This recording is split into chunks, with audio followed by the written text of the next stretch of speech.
Hello mga higala. Tapos na yung surgery ko sa lungs.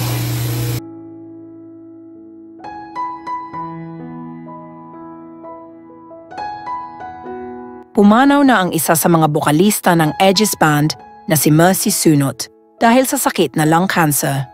Matatanda ang nakapag-post pa ito sa kanyang social media matapos ang operasyon nito sa lungs.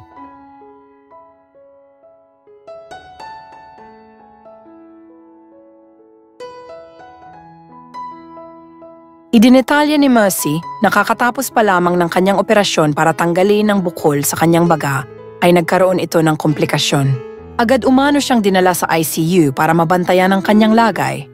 Ngunit sa malungkot na pagkakataon ay pumanaw na si Mercy sunot ngayong araw November 18. Labis ang kalungkutan na nararamdaman ngaw ng OPM industry. Hello mga higala. Tapos na yung surgery ko sa lungs. Pero bigla, nahirapan ako huminga. So, dinala ako sa ICU.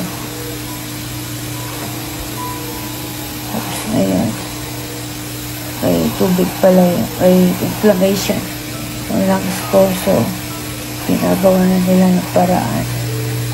So, pag-steroids ang pinainom sa akin ng doktor para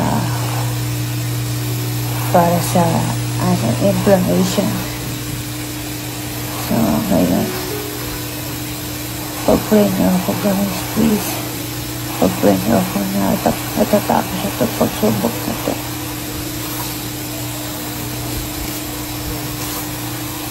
Pag-pray niyo ako.